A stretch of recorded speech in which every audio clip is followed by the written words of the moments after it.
जिस पीडीए के रथ पर सवार होकर समाजवादी पार्टी ने यूपी में बड़ी जीत दर्ज की, उसके सामाजिक गणित का लोहा सबने माना। लेकिन अब उपचुनावों को लेकर जैसी चर्चा चल रही है, उससे ये सवाल उठने लगे हैं कि क्या अब पीडीए फॉर्मूला भी खानदानी होने जा रहा है। असल में सपा ने लोकसभा चुनाव में परिवार के सिर्फ 5 लोगों को टिकट दिया, बाकी जगहों पर उन्होंने सामाजिक समीकरण के हिसाब से प्रत्याशी उतारे थे। लेकिन अब एक बार फिर पीडीए की आड़ में खानदान को सेट करने की खबरें आ रही है। सूत्रों की माने तो अयोध्या से सांसद बने अवधेश प्रसाद के बेटे को मिल्कीपुर से टिकट दिया जा सकता है, तो वहीं लालजी वर्मा की बेटी को भी टिकट देने की तैयारी चल रही है। अमरनाथ मौर्य फूलपुर से पार्टी के प्रत्याशी हो सकते हैं, तो सपा अध्यक्ष अखिलेश यादव की सीट करहल से तेज प्रताप यादव को टिकट मिल सकता है।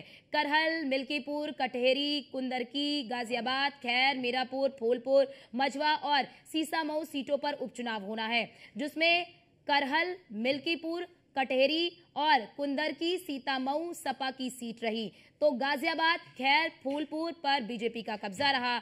वहीं मझवा सीट निषाद पार्टी और मीरापुर सीट रालोद ने जीती थी। जाहिर है कि जिन नामों की चर्चा हो रही है, अगर उन्हें टिकट मिलता है तो पीडीए का एक बार फिर से खानदानी होता नजर आएगा। तो आज इसी मुद्दे पर चर्चा भी करेंगे कि क्या पीडीए की आड़ में खानदान को सेट करने की कोशिश की जा रही है।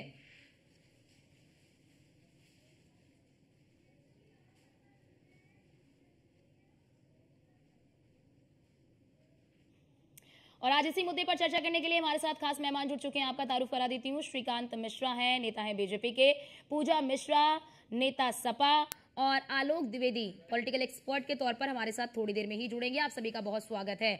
पूजा मिश्रा जी, आपसे शुरुआत करूंगी। पीडीए के फॉर्मूले को आप लोगों ने लोकसभा में बिल्कुल फिट किया, सफलता हासिल हुई, लेकिन क्या अब उपचुनाव में पीडीए के जरिए खानदान को सेट करने की कोशिश की जा रही है?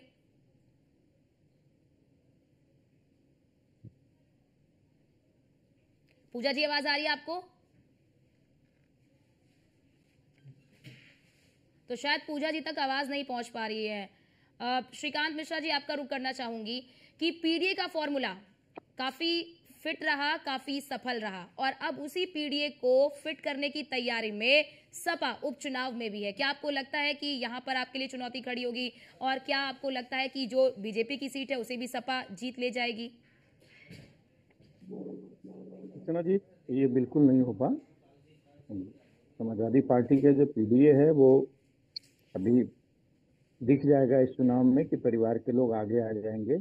जो लोग अभी तक सेट नहीं हो पाए हैं उन्हें सेट करने की कोशिश की जाएगी, क्योंकि जो पिछले समय में शिवपाल यादव जी की जो नाराजगी थी उसको आप लोगों ने देखा होगा, और वो नाराजगी सिर्फ और सिर्फ एडजस्टमेंट को लेकर ही थी। परिवार बड़ा है तो स्वाभाविक है कि इन लोगों को सबको लेकर चलना पड़ेगा, इसलिए परिवार का तो इन्वॉल्वमेंट होना ही होना है। दूसरी बात रही कि वो ठीक है, जो पीडीए, भले पीडीए पीडीए समाजवादी पार्टी चिल्ला रही हो, लेकिन वो बेनिफिट पीडीए का नहीं था। वो बेनिफिट थोड़ी चूक जो हमारा वर्कर समझा नहीं पाया, नीचे के लेवल पे, जो समाज का नीचे का तो तबका था, जो ग्राउंड लेवल पे जो हम जाके उसको कन्विंस नहीं कर पाए कि संविधान बदलने का और आरक्षण को समाप्त करने का। श्रीकांत जी, मुद्दे तो चुनाव में होते ही है, लेकिन सवाल सुन लीजिए श्रीकांत जी। बड़ा सवाल ये ना कि अगर आप लोग कह रहे हैं कि परिवारवाद सपा कर रही है, तो लेकिन 500 लोगों को दिया, लेकिन 500 तो जीत क्या है ना, ये तो जनता डिसाइड करेगी ना कि परिवारवाद है या नहीं है। तो वो तो जनता के हाथ में होता है कि जिताना है कि नहीं जिताना है, जनता वोट करती है कि नहीं करती है। आप जो परिवारवाद कह रहे हैं, 5 परिवार के 5 सदस्यों को दिया, 5 जीत कर आ गए। हाँ, तो जीतेंगे वो भाई, जहाँ उनका प्रभाव होगा, जहाँ उनका वोट होगा, वहाँ जहाँ समीकरण फिट होगा तो वहाँ वो देंगे ही, वो जीतेंगे भी। तो हम तो भाई उनका इंटरनल मामला है, हम ये थोड़ी कर सकते हैं कि आप इन्हें दीजिए इन्हें मत दीजिए। आजमगढ़ में जब उपचुनाव हुए थे तो वहां पर भी तो आपने देखा था कि वहां पे तो सपा हार गई थी। हाँ भाई, जो चुनाव का जो परिणाम है वो तो जब आप चुनाव मैदान में जाते हैं तो आपके मुद्दे क्या होते हैं। जैसे जो इस समय जो पीडीए की बात हो रही है ना, वो वास्तव में जो समाजवादी पार्टी का जो लाभ मिला या समाजवादी पार्टी की जो सीटें बढ़ी हैं, वो कहीं ना कहीं संविधान और आरक्षण वाले मुद्दे को नीचे के लेवल पे इतना समझाया गया है कि एक बड़ा धड़ा जो जिसको समझ में नहीं आया कि ये 400 सीटें का मतलब वास्तव में उनको ये भ्रम हो गया कि ये चेंज हो जाएगा और ये संविधान बदल जाएगा और ऐसा होगा। तो इस वजह से डर के मारे कहिए या जिस कारण से भी या जैसे भी हो, उनके मन में ये बैठ गया और वो डाइवर्ट हो गए। तो वो ठीक। वोटों का जो डाइवर्जन था वो कांग्रेस बोलिए बोलिए के श्रीकांत जी। नाते था और उसका लाभ समाजवादी पार्टी को भी मिला है और समाजवादी पार्टी के यानी नाते कि कांग्रेस श्रीकांत जी पार्टी को आप भी साफ तौर पर ये मिला। कहते हैं कि समाजवादी पार्टी को जो सफलता यूपी में मिली है इस लोकसभा के चुनाव में, वो पीडीए से नहीं मिली है, वो मुद्दों से मिली है, आप ये कहना चाह रहे हैं। ठीक है। बिल्कुल बिल्कुल। पूजा मिश्रा जी भी नेता है सपा की। पूजा जी आवाज आ रही है क्या आपको मेरी? बिल्कुल आ रही है। आपको आ रही है मेरी आवाज? आ रही है। पूजा जी मेरा सवाल आपसे ये है कि क्या पीडीए के जरिए आप लोग खानदान को सेट करने की कोशिश कर रहे हैं? अर्चना जी, बड़ा मतलब ये हास्यप्रद सवाल नहीं है क्या? अगर आप देखेंगे कि उठा करके हास्यास्पद सवाल कैसे है पूजा जी? नहीं पूजा जी, हास्यास्पद सवाल कैसे है ये बताइए कि साफ तौर पर देखा जा रहा है कि अवधेश प्रसाद के बेटे को फिर टिकट देने की चर्चाएं चल रही हैं, तेज प्रताप यादव को उतारने की चर्चाएं चल रही हैं और इसी तरह से लालजी वर्मा की बेटी को उतारने की चर्चाएं चल रही हैं। अर्चना जी, अभी आपने खुद ही कहा कि 5 लोग जो है चुनाव लड़े, समाजवादी जिसको कहते हैं परिवार कहा जाता था, और 5 जो है चुन करके सदन में गए और बीजेपी ने इस पे भी हंगामा मचाया था कि हम प्रत्याशी बदल रहे हैं। तो जो हमने प्रत्याशी बदले थे वो भी चुन करके सदन में गए। ये हमारा संगठन डिसाइड करता है, कमेटी डिसाइड करती है कि टिकट किसको जाएगा और सदन में कौन जाएगा अर्चना जी, ये जनता डिसाइड करती है। तो जनता जिसको देगी, जनादेश देगी, वो जाके सदन में बैठेगा। मैंने हास्यप्रद सवाल इसलिए कहा ना क्योंकि ये भाजपा का सवाल होता है जनरली। ये जो है अगर मीडिया का सवाल शुरू से रहा हो तो समझ में आता है, ये भाजपा परिवार के इल्जाम लगाती है। तो मुझे लगता है कि राजनाथ सिंह के जो बेटे विधायक उनसे इस्तीफा मांग लेना चाहिए। और अफसोस है इनके जो घटक दल थे उनके बेटों को उन्होंने जो है दिया, टिकट दिए, वो लोग जीत नहीं पाए। चिराग पासवान, पीयूष गोयल और अब तो मंत्रालय भी दे रखे हुए हैं। आप जो है अशोक चौहान को भेजते हैं राज्यसभा में और उनके बेटे को फिर चुनाव लड़ाते हैं। तो मुझे लगता है कि ये जो लोकतंत्र है ना, ये खूबसूरती है। परिवार के लिए 10 लोग चाहे तो 10 पार्टियों से लड़ सकते हैं। ये तो हमारा संविधान देती है, सबको लड़ने की ताकत देती है और जिसमें जो आपकी विचारधारा है वो विचारधारा में आप उस पार्टी में रह करके चुनाव लड़ सकते हैं। पर हाँ, सदन में जाना कि जनता का जो है जनादेश होता है, जिसको जनता जनादेश देती है वो जाता है सदन में और जो है हम मुद्दों की बात करते हैं। हमने अभी जैसे कह रहे हैं कि हमने गुमराह किया। अगर भाजपा इस जो है भ्रम में रह गई ना कि नहीं कोई हम तो कार्य अच्छा कर रहे थे, पूजा जी वो तो यही कह रहे हैं कि आप लोग मुद्दों से जीते हैं, पीडीए का फॉर्मूला और यहाँ पर काम नहीं आया है। आप मुद्दे पे बात नहीं करते तो आप फिर हारेंगे। अगर आपको इस कंसेप्ट को बना लिया ना कहीं कि हमने गुमराह किया, हमने गुमराह नहीं किया। आप जनता के बीच में नहीं रहे, आप जनता से ऊपर रहे। जनता आपसे मिल नहीं सकी, जनता का आपने फोन नहीं उठाया, जनता से आपने संवाद नहीं बिठाया। आपके जो सांसद रहे उनको पता ही नहीं कि कहाँ पे। यानी कि पूजा जी आप भी मान रही हैं, पूजा जी आप भी मान रही है कि यहाँ पर पीडीए काम नहीं आया, यहाँ पर मुद्दे काम आए हैं। मुद्दों की वजह से इस तरह की परफॉर्मेंस रही, पीडीए का कोई लेना देना नहीं। क्या आप भी यही मान रही हैं जो श्रीकांत जी कह रहे हैं? अर्चना जी, आप पीडीए मैंने जितनी बार आते हो मतलब अब तो थक गए हैं एक ही चीज को बार बार डिस्क्राइब करते हुए, लेकिन मैं फिर करती हूँ। ठीक है, पीडीए क्या है? पिछड़ा, दलित, अल्पसंख्यक, आदि आबादी। अभी तो पूरा चुनाव बाकी है, अभी तो बहुत सारे चुनाव बाकी है। पूजा जी आप यहीं पे थक गई हैं। ए टू द पावर किया जाए या फिर 4 बार ए लिखा जाए। तो ये हमने पहले भी कहा है कि हम लोग बैठ करके एक बार जो माननीय राष्ट्रीय अध्यक्ष से कहेंगे भाई या तो आप ए टू द पावर 4 लगाइए, क्योंकि मीडिया वाले बार बार मैथ्स लगाते हैं कि अगर ए के 4 मतलब निकलते हैं फिर तो ऐसे एमबीबीएस को तो क्या आप भी जानते हो एमबीबीएस का फुल फॉर्म क्या होता है, वो तो पूरा उल्टा पुल्टा है, उसका शॉर्ट फॉर्म लिखा हुआ है देखा जाए तो। ये मान के चलिए अर्चना जी, हम मुद्दों की बात करते रहे हैं और जो पीडीए है ना हमारा, जो हमने पीडीए का नारा दिया हुआ है, वो पीडीए का नारा सर्व समाज की बात करता है और पीडीए का नारा हमारा सक्सेसफुल रहा है। और पीडीए में हम पीडीए पखवाड़ा चलाए, उसका परिणाम है कि इतनी सीटें हमें निकल करके आई और अभी भी मुद्दों पे हम जो है खड़े हैं। ये तो 50 साल पुराने चले जा रहे हैं, तो कोई भरोसा नहीं है कल को लाल पाल पे भी सवाल उठाने लग जाए। ठीक है, ठीक है। आलोक द्विवेदी जी भी पॉलिटिकल एक्सपर्ट के तौर पर हमारे साथ जुड़ चुके हैं। आलोक जी, जिस तरह पीडीए के फॉर्मूले को अखिलेश यादव ने इस पूरे चुनाव में भुनाया, सफलता भी हासिल हुई। क्या आपको लगता है कि उपचुनाव में क्या ऐसी ही तस्वीर देखने को मिलेगी, ऐसे ही रिजल्ट देखने को मिलेंगे? देखिए, समाजवादी पार्टी प्रयास तो करेगी पीडीए फॉर्मूला लड़ने की, चल पीडीएफ फॉर्मूला बोल के अखिलेश जी ने गुमराह किया था। सिर्फ पीडीएफ फॉर्मूला चुनाव नहीं लड़ा गया इन्होंने। आप इनको देखो, आप देखेंगे जो टिकट बंटवारा हुआ तो जातिगत समीकरणों के आधार पर हुआ था, ना कि पीडीएफ फॉर्मूला होता। अगर पीडीएफ फॉर्मूला होता तो सिर्फ पिछड़ा, दलित और अल्पसंख्यक टिकट देते, बट इन्होंने ऐसा नहीं किया था। इन्होंने ब्राह्मणों को टिकट दिया, ठाकुरों को भी टिकट दिया, तो सबको टिकट दिया था। तो चुनाव में जो है पीडीएफ से बात हुई थी, बट फॉर्मूला कुछ और था। पीडीएफ सिर्फ और सिर्फ गुमराह करने के लिए, पीडीओ के लिए, जो पीडीएम तबके में आते हैं इनको गुमराह करने के लिए पीडीएफ नारा दिया गया था, एक्चुअली गुमराह करने के लिए किया गया था। कहीं ना कहीं समाज पार्टी को सफलता मिली है, और मेरा मानना है कि राजनीति में जो सफल होता है वही अंतिम सत्य होता है, वही सब कुछ होता है। सफल और सारी स्ट्रेटजी होती है, अखिलेश जी की स्ट्रेटजी थी, उसे पूरी तरह सफल हुए हैं, और इसके लिए उनको बधाई भी देनी चाहिए। भाजपा जो स्ट्रेटजी वो सफल, लोग उसको बधाई देते, तो समाज पार्टी की स्ट्रेटजी थी, उसमें पूरी तरह सफल रहे हैं, और ये सबसे अच्छा चुनाव रहा है। बिल्कुल, तो मुझे भी प्रसन्नता हुई है। मैं हमेशा से कहता था कि देश में विपक्ष मजबूत होना चाहिए, विपक्ष मजबूत नहीं होता उससे देश का नुकसान होता है, और आज इसमें देश में एक मजबूत विपक्ष है, और 27 जो लड़ाई होगी भाजपा की और सपा की, एक मजबूत कांटे की लड़ाई होगी, ऐसा मेरा मानना है। ठीक है श्रीकांत जी, 27 की लड़ाई बहुत कांटे की होने वाली है आपके लिए, लेकिन आपको नहीं लगता कि जिस तरह से अखिलेश यादव ये इंजीनियरिंग कर रहे हैं, ये पीडीए की इंजीनियरिंग अखिलेश यादव कर रहे हैं, उससे कहीं ना कहीं आपके भी वोट बैंक में सेंधमारी हुई है, और क्या अब आपके लिए भी एक बड़ी चुनौती है खुद के वोट बैंक को भी समेट कर रखना? नहीं अर्चना जी, मैं पहले तो एक बहन पूजा जी की जो बात थी उसका जवाब देना चाहूंगा। उन्होंने पंकज सिंह की बात की, पंकज सिंह जी से इस्तीफा लेना चाहिए। क्या समाजवादी पार्टी में इस बात की गारंटी है कि राष्ट्रीय अध्यक्ष बिना मुलायम सिंह के परिवार के अलावा किसी दूसरे परिवार का कोई व्यक्ति राष्ट्रीय अध्यक्ष हो सकता है? नहीं।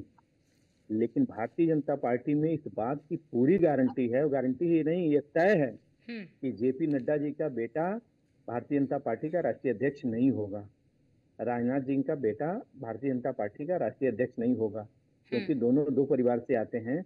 परिवारवाद की बात वही है कि परिवार, जिस पार्टी की रचना हुई है, जिस पार्टी का संगठन खड़ा किया गया है, उसके खानदानी लोग ही उसमें बड़े पोस्टों पर या राष्ट्रीय अध्यक्ष बनेंगे।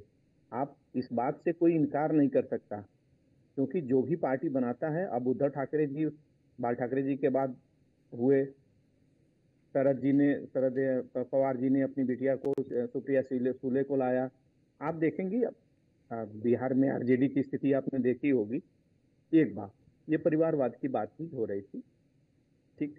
दूसरी बात, आपने कहा कि जो 27 में हम, अर्चना जी पहले दिन से कहते आ रहे हैं, हमने समीक्षा करी है, हम इस बात से पूरी तरह से आश्वस्त हैं कि जो 4-5 मुख्य कारण हैं जो हमने अपने समीक्षा में, और जो समीक्षा रिपोर्ट हमारे प्रदेश अध्यक्ष ने उत्तर प्रदेश के जो राष्ट्रीय अध्यक्ष जी को सौंपा है, उसमें ये कारण है कि जो बात मैं बार बार कह रहा हूँ, संविधान और आरक्षण के मुद्दे, हमारे कार्यकर्ताओं का थोड़ा सा जो है सक्रिय न होना, ये सब तमाम कारण हैं, उसे हम ठीक करने की कोशिश कर रहे हैं, और हम अपनी तैयारी शुरू कर रहे हैं। ठीक है, इस पर जवाब दीजिए। बिल्कुल, ठीक है पूजा जी, उन्होंने पूछा कि क्या सपा का राष्ट्रीय प्रवक्ता समाजवादी पार्टी से अलग कोई बन सकता है, ये उनका सवाल। राष्ट्रीय अध्यक्ष की बात कर रहे हैं आप। तो पहली बात, तो पहले इनको कांग्रेस से भी यही आपत्ति थी कि जो है उनके परिवार का कोई राष्ट्रीय अध्यक्ष रहेगा। ठीक है अर्चना जी, अब क्या कांग्रेस को परिवार से बाहर मानते हैं? पूछे इनसे। पूजा जी आप नहीं, आप आज भी, आज देखिए पूजा जी, अब देखिए leader of opposition Rahul ji को इसलिए बनाया गया क्योंकि वो गांधी परिवार के थे। जो चिट भी मेरी होनी चाहिए, पट भी मेरी होनी चाहिए। अब बताइए, राष्ट्रीय अध्यक्ष, आपको पता है समाजवादी पार्टी, सबकी पार्टी, आपको ही पता है कि जो संगठन होता है उसका अपना खुद का संविधान होता है, उसमें प्रोसेस होता है, इलेक्शन प्रोसेस होता है। अगर उसमें माननीय राष्ट्रीय अध्यक्ष जी को चुना गया, पूजा इसका सवाल ही ना क्या देता, बेटे बेटों को ही क्यों, किसी की बेटी को टिकट मिल सकता है, किसी के बेटे को टिकट मिल सकता है। आपके जो कार्यकर्ता भी तो मेहनत कर रहे हैं ना, जमीन पर है, या फिर अन्य किसी को क्यों नहीं? पता चल रहा है कि अवधेश प्रसाद के बेटे को मिलेगा, अगर वो वहां से, अब क्योंकि विधायकी उनकी चली गई, विधायकी से उन्होंने त्यागपत्र दे दिया। तो अर्चना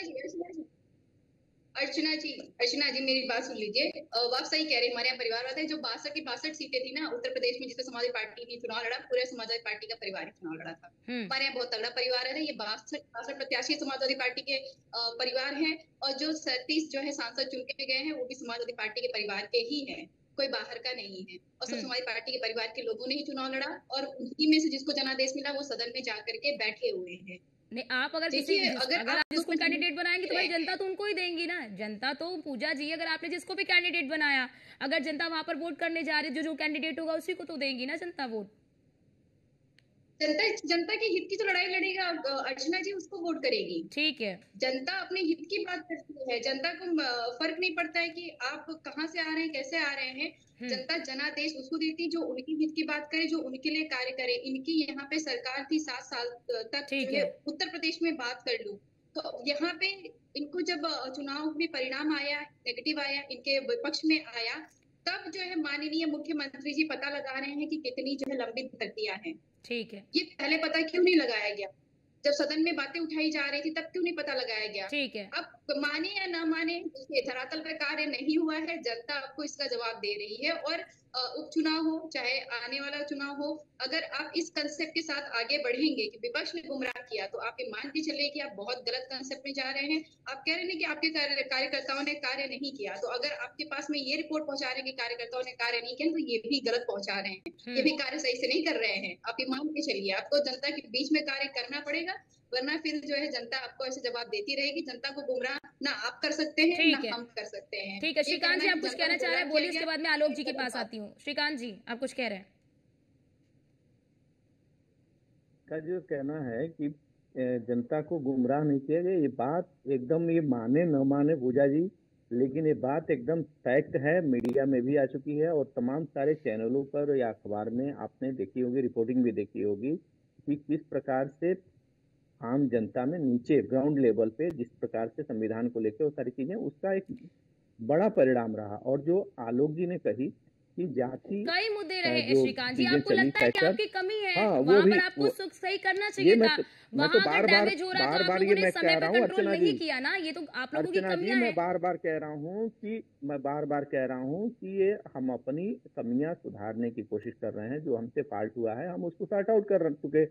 अब उसे हम आने वाले, लेकिन श्रीकांत जी आप लोग पूरे चुनाव के दौरान आप लोग आलोचनात्मक मोड में रहे। सपा जब टिकट भी बदल रही थी लगातार, जब टिकट का पहले ऐलान कर दिया जा रहा था, फिर टिकट को बदला जा रहा था, तो आप लोग लगातार इसलिए हमलावर थे कि सपा तो टिकट ही नहीं फाइनल कर पा रही है, प्रत्याशी ही फाइनल नहीं कर पा रही। लेकिन देखिए जिन सीटों पर प्रत्याशी को बदला गया, जिन सीटों पर लगातार समीकरणों को बनाया गया, उन सीटों पर सपा ने जीत दर्ज की है। तो मानेंगे ना कि स्ट्रैटेजी तो बात आलोक जी कह रहे थे कि जहां जाति समीकरण बैठाया गया वहां सीटें निकल गई।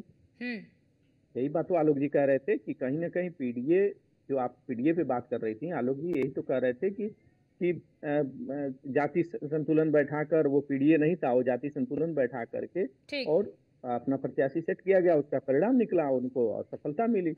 ठीक है।